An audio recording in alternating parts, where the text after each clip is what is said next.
আমাদের দিকে ফ্যাসিজমের কোনো ইতিহাস নাই, আমাদের দিকে ইতিহাস আছে কমিউনিজমের। ফ্যাসিজমের জন্য যেমন কোটি কোটি লোক মারা গেছে, আমাদের এই দিকে কমিউনিজমের জন্য কোটি কোটি লোক মারা গেছে। এবং কমিউনিজম ডিরেক্টলি জাতীয়তাবাদ বিরোধী। কমিউনিজম যেমন ধর্ম বিরোধী, তেমন অন্য যে কোনো পরিচিতি বিরোধী। কমিউনিজম শুধু একটা পরিচয় বিশ্বাস করে, কি পরিচয়?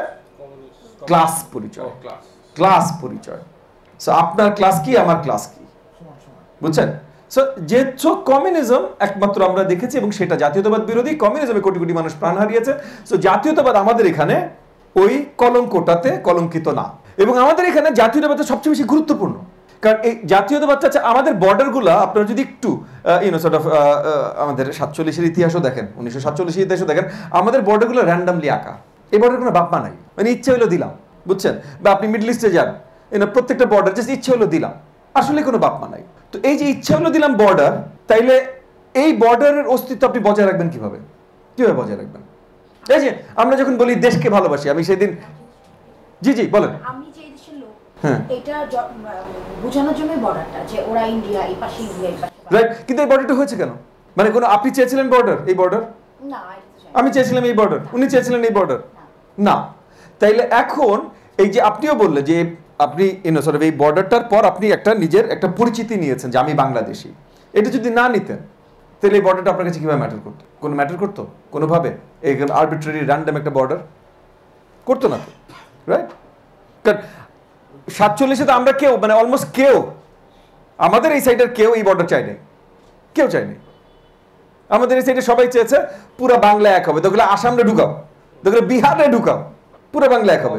সেটা তো হয়নি। অবিভক্ত বাংলার জন্য আসাম লাগে না, বাট তবুও মানে আমরা তো লাইক আমাদের কি বলে আমাদের মৌলভী সাহেব, আমাদের কি বলে নাম, বাসানী সাহেব, বাসানী সাহেব তো পুরো আসাম ছাড়া আসাম শুদ্ধ বাংলা হবে। সেই আন্দোলনের মেইন সবচেয়ে লাউড ভয়েস ছিল বাসানী সাহেব, বুঝছেন না? সো ওই জায়গা থেকে বলছি যে এই জায়গায় এই যে আপনার যে দেশটা তৈরি হয়েছে এখন, যে আপনি এই দেশের নাগরিক, এইটা আপনি এই আইডেন্টিটি ছাড়া এই দেশের কোনো মূল্য নাই।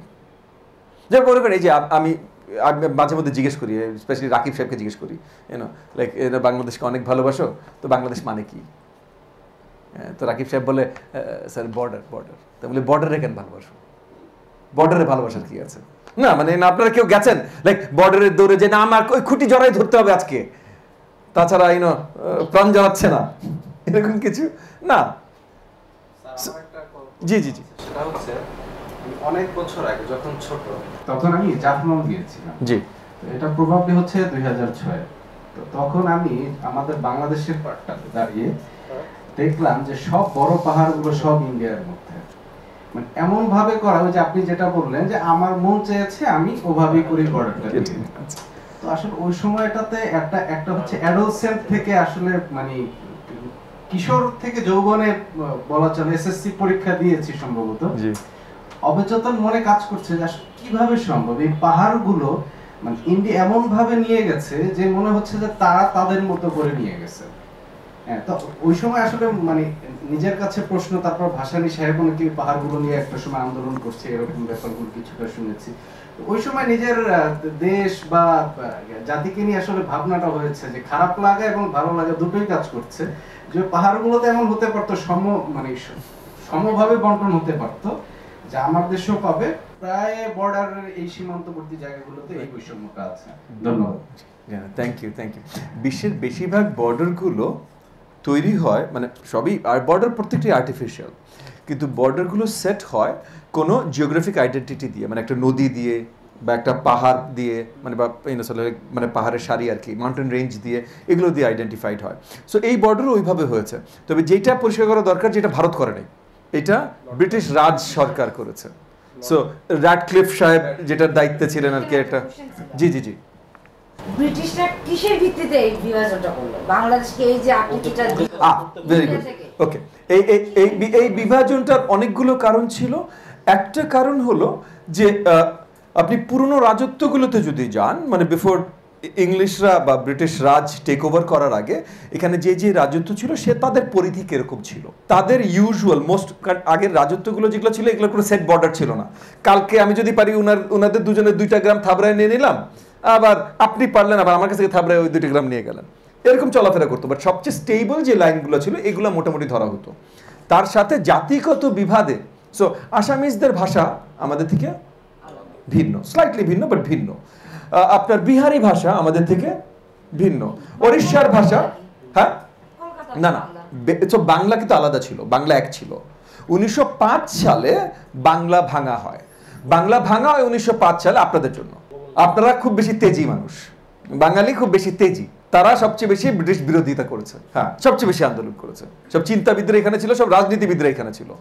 আপনি খেয়াল করবেন পাকিস্তান হওয়ার পরেও কিন্তু পাকিস্তানের সব রাজনীতিবিদরা বাংলাদেশে ছিল, যতগুলো প্রধানমন্ত্রী হয়েছে সবগুলো কিন্তু বাংলাদেশে ছিল। লিয়াকত সাহেব বলেন, সরওয়ার্দী সাহেব বলেন, হ্যাঁ হ্যাঁ যতগুলো ছিল প্রধানমন্ত্রী পাকিস্তানের সবগুলো কিন্তু বাঙালি ছিল, যদিও ক্ষমতা ছিল ওয়েস্ট পাকিস্তানের হাতে। সো রাজনীতিবিদ এখানে আমাদের এখনো কমতি নাই, আমাদের আমরা সেই আলোচনায় তো বসছি না। সো 1905-এ বাংলাকে দুর্বল করবার জন্য 2 ভাগে বিভক্ত করে, তারপর আবার এক করে দেয়।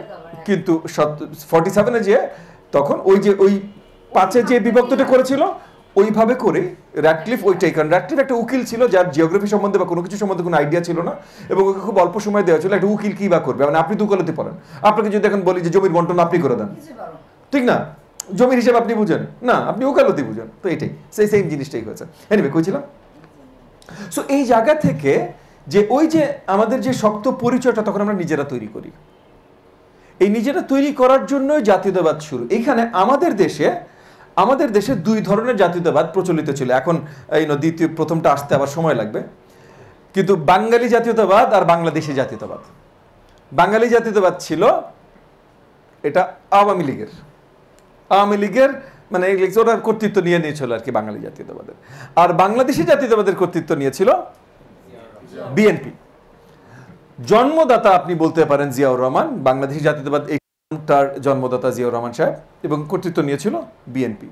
কিন্তু বাঙালি জাতি মানে আমাদের দেশে গত 150 বছর ধরে কয়েকবার বাংলাদেশি জাতীয়তাবাদ আসছে, কয়েকবার বাঙালি জাতীয়তাবাদ আসছে।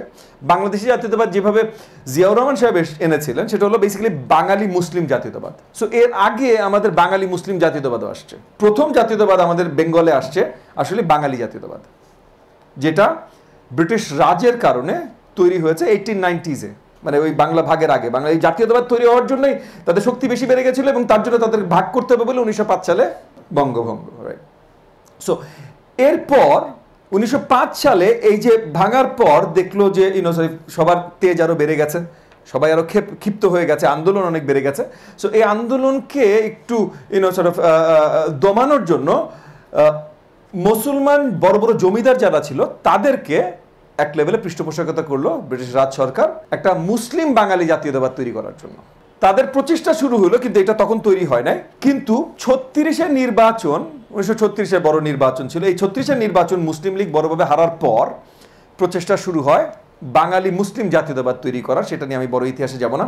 পয়েন্টটা হলো 66 থেকে যে আন্দোলন শুরু হলো, 6 দফা, 11 দফা, তারপর মুক্তিযুদ্ধ, এই আন্দোলনগুলোর পিছে যে জাতীয়তাবাদের পরিচিতি দেওয়া হয়েছে সেইটা হলো বাঙালি জাতীয়তাবাদ। এখানে সবাই ছিল, এখানে শুধু বাঙালি বাংলাদেশি বা কিছু ছিল না, এখানে সবাই ছিল। কিন্তু তখন বিরোধিতাটা ছিল আপনার ওয়েস্ট পাকিস্তানের সাথে, এবং ওয়েস্ট পাকিস্তানের যে আর্গুমেন্ট ছিল বাংলাদেশকে মানে আমাদেরকে ধরে রাখার, জোর করে ধরে রাখার, যে ধর্ম এবং উর্দুটাও পার্ট ছিল, কারণ উর্দু হলো মুসলমানদের ভাষা। এটা সত্যি না, মানে আপনি যদি পিওর মুসলমানদের ভাষাই বলতে হয়, যে ভাই একটা মুসলমান যেই ভাষায় কথা বলবে সেটাই মুসলমানের ভাষা, বাট যদি পিওর বলতে হয় তাহলে আপনি বলবেন যে এই ভাষায় পবিত্র কোরআন নাজিল হয়েছে, আরবি ভাষা।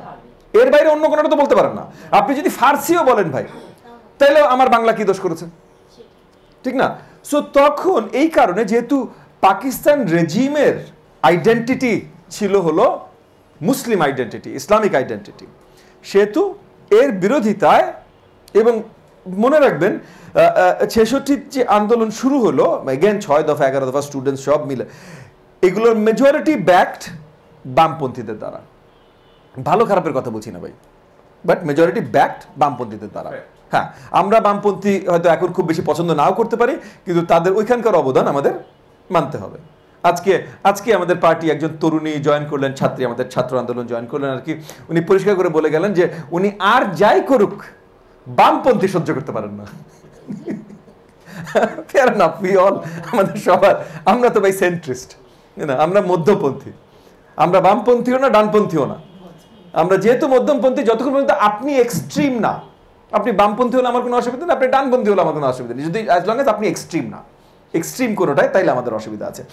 সো এই উৎপত্তি এখান থেকে আসার কারণে ৭২-এ যখন নতুন সরকার দায়িত্ব নিল, তখন তারা পুরোপুরি মানে ওই আপনার সংবিধান রচনার সময়ও এখানে ওই যে বাঙালি জাতীয়তাবাদটাকে খুব শক্তভাবে প্রাধান্য দেওয়া হলো। একটা হলো এই ৬৬ থেকে ইতিহাস, ৫ বছরের ইতিহাস, আর ২ নম্বর হলো যে বামপন্থীরা তখন যদিও এক্সট্রিম বামপন্থীরা অলরেডি আলাদা হয়ে গেছে, আরো জাসদ টাসদ অনেক কিছু হওয়া শুরু হয়ে গেছে, বাট স্টিল এই বামপন্থীদের ইনফ্লুয়েন্স আপনি দেখবেন। প্রথম যে কাজগুলো শেখ মুজিবের সরকার এসে করা শুরু করলো সেগুলো হলো ন্যাশনালাইজেশন, সোশ্যালিজম। মুজিবিজমের 4 পিলারের সবচেয়ে অন্যতম পিলার কি? সোশ্যাল, সমাজতন্ত্র। এখনো বলে সমাজতন্ত্র, আমাদের দেশ কি সমাজতন্ত্র না? তাহলে এই জন্য আর কি না, কিন্তু হ্যাঁ মানে খারাপ করে নাই, কিন্তু এটা বলার দরকার না, কিন্তু তার প্রথম প্রচেষ্টা ছিল কিন্তু সমাজতন্ত্র প্রতিষ্ঠা করে। এবং সমাজতন্ত্র প্রতিষ্ঠা করতে যে যখন দুর্ভিক্ষে হাজার হাজার মানুষ মারা যাওয়া শুরু করলো, তখন যে কিন্তু পুঁজিবাদের দিকে যাওয়া শুরু হলো। এখানে কোল্ড ওয়ার পলিটিক্স অনেক কিছু আছে, এটাতে যাব না। সো এইটা গেল হলো আপনার বাঙালি জাতীয়তাবাদ। আমি খুব ব্রিফ করে বলছি, আপনাদের এখানে আরেকটু বড় করে লেখা আছে যেন আপনারা পরে আরো আলোচনা করতে পারেন। কিন্তু শেখ মুজিবের আপনার হত্যাকাণ্ডের পর যখন সরকার বদল হলো, মানে নভেম্বরে যখন সরকার বদল হলো, অগাস্টের কথা বলছি না, শেখ মুজিবের হত্যাকাণ্ড অগাস্টে, নভেম্বরে যখন সরকার বদল হলো, তখন আসলো নতুন ধারার রাজনীতির একটা প্রেক্ষাপট তৈরি হলো। এবং এই নতুন ধারার রাজনীতির প্রেক্ষাপট যদি আপনার বাস্তবায়ন করতে হয়, তাহলে এগেন ওই পুরনো ছত্রছায়া থেকে বেরিয়ে আসতে হবে। এবং এই যে তখন again geo politics matters, Awami League ছিল pro Soviet Union, pro India party. যদিও শেখ মুজিব চেষ্টা করছিল ইন্ডিয়া এবং আপনার সোভিয়েত ইউনিয়ন থেকে একটু দূরে যে ওয়েস্টার্নদের সাথে, মুসলিম কান্ট্রিজগুলোর সাথে, আরবদের সাথে একটু ভালো সম্পর্ক তৈরি করার, ওই সময়ই তার হত্যাকাণ্ডটা হলো। এই কারণে অনেকে চিন্তা করেন তার হত্যাকাণ্ডের সাথে হয়তো ভারত জড়িত ছিল। এই কারণে অনেকে মনে করেন, আমি জানি না ইদার ওয়ে কোনটা ফ্যাক্ট, কিন্তু ভারতের সবচেয়ে বেশি কাছে সে ছিল, সো সেখানেও একটা আর্গুমেন্ট আছে, তাহলে ভারত কেন মানে। তো নতুন যে সরকার আসলো, তারা আসলে সবচেয়ে বেশি ভ্যালিউ দেখলো জিওপলিটিক্যালি যে আপনার পুঁজিবাদ ব্যবস্থা এবং ওয়েস্টার্ন দুনিয়ার সাথে এবং আপনার আরব ওয়ার্ল্ডের সাথে, মুসলিম ওয়ার্ল্ডের সাথে আরো শক্ত সম্পর্ক। এই জায়গা থেকে তাহলে তারা ওই বাম ঘেঁষা, ওই যে আপনার ধর্ম থেকে দূরে চলে যাওয়া, যেটা ঐতিহাসিক কারণে হতে হয়েছে, বাট ধর্ম থেকে দূরে চলে যাওয়া যে জাতীয়তাবাদ, ওটা থেকে ঘুরে এসে নতুন করে যেটা অরিজিনাল আওয়ামী মুসলিম লীগের আগে মুসলিম লীগ, মানে 40 দশকের যখন মুসলিম লীগ সরকার ছিল আর কি আপনার বেঙ্গলে, ওই 40 দশকের মুসলিম লীগ সরকারের যে বাঙালি মুসলিম জাতীয়তাবাদ, এইটা আবার মানে জিয়াউর রহমান সাহেব যেমন 76-এ প্রথম বাংলাদেশি জাতীয়তাবাদের আইডিয়াটা অ্যানাউন্স করলেন, এবং 76-এ অ্যানাউন্স করেছেন, সব বেশি দিন না কিন্তু অল্প কিছুদিন পরে, কয়েক মাস পরে অ্যানাউন্স করেছেন। তো এটা যখন অ্যানাউন্স করলেন, তখন উনি নতুন কিছু উদ্ভাবন করেন নাই, কিন্তু উনি পুরনো জিনিসটাই, মানে 40s-এ যে জিনিসটা অলরেডি ছিল সেটা আবার উনি নতুন করে নিয়ে এসছেন, কারণ এটা মাঝখানে হারিয়ে গেছিল। সো এখন আর এটাকে বাঙালি মুসলিম জাতীয়তাবাদ বলার কোনো প্রয়োজন নাই, কারণ বাঙালিটাও তো 2 ভাগে ভেঙে গেছে। তাইলে এখন এটা হলো বাংলাদেশি জাতীয়তাবাদ।